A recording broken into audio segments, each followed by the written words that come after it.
அஸ்ஸலாமு அலைக்கும் ஸ்டூடெண்ட்ஸ். நாங்கள் இன்றைக்கி இந்த வீடியோவில் ஒரு சர்க்கரைட்டுகளை இனம் காண்பதற்கான பரிசோதனை தான் பார்க்க போகிறோம். பரிசோதனை ஒன்று நாங்கள் செய்ய போகிறோம்டா, இந்த பரிசோதனைக்கு ஒரு நோக்கம் இருக்கணும்.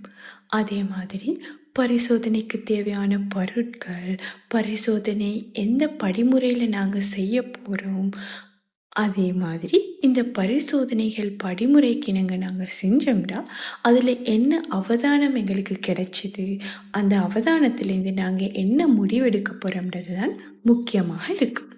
வாங்க நாங்கள் இப்போ பரிசோதனையை பார்ப்போம். இதுலேருந்து உங்களை எல்லாருக்கும் தெரியும், இந்த பரிசோதனையோட நோக்கம் என்னென்னா ஒரு சர்க்கரைட்டுகளை இனங்காணுது. இப்போ எல்லாருக்கும் தெரிஞ்ச ஒரு சர்க்கரைட்டான குளுக்கோஸ் சிறிதளவையும் இந்த ஒரு சர்க்கரைட்டுகளை இனங்காண்பதற்கு தேவையான ஒரு சோதனை பொருளாக நாங்கள் பெனடிக் கரைசலை பயன்படுத்துவோம். இந்த பெனடிக் கரைசல் செப்பு சல்ஃபேட்டை கொண்டிருப்பதால் நீல கலர், அதாவது ப்ளூ கலரில் காணப்படும்.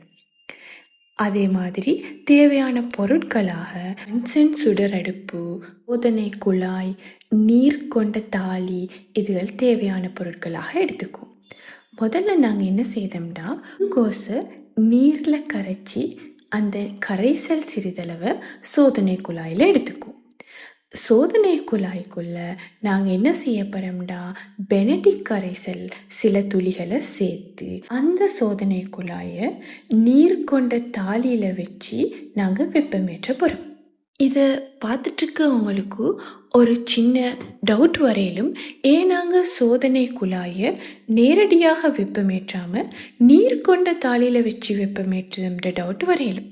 சோதனை குழாயை நேரடியாக வெப்பமேற்றும் போது அது வெடிப்படையக்கூடும். அதால் தான் நாங்கள் என்ன செய்தோம்னா, நீர் கொண்ட தாலியில் வச்சு வெப்பமேற்றுதோம். அப்போ சோதனை குழாய் உடையதை தவிர்க்கலும்.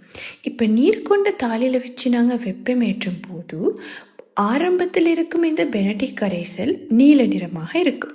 பெனடிக் கரைசல் குளுக்கோஸில் சேர்த்ததும் கரைசல் முழுமையாக நீல நிறமாகத்தான் இருக்க போகுது. இப்போ நாங்கள் வெப்பமேற்ற தொடங்கும் போது நிறத்தில் சின்ன சின்ன மாற்றம் ஏற்பட தொடங்குது. அது என்ன மாற்றம்னு பார்த்தோம்னா, பாருங்க, முதல்ல நீல நிறமாக இருந்த கரைசல் மெல்ல மெல்ல பச்சை நிறமாக மாறத் தொடங்கும். அதே மாதிரி நாங்கள் தொடர்ந்து வெப்பமேற்றிட்டு போகும்போது பச்சை நிறம் பசிய மஞ்சளாகவும், பசிய மஞ்சள் செம்மஞ்சளாகவும், இறுதியாக செங்கட்டி சிவப்பு நிற ஒரு வீழ்படிவும் தோன்றும்.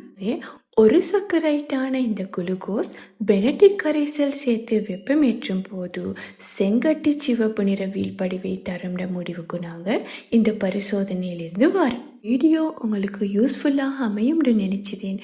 அதே மாதிரி இன்னும் ஒரு வீடியோவில் சந்திப்போம்.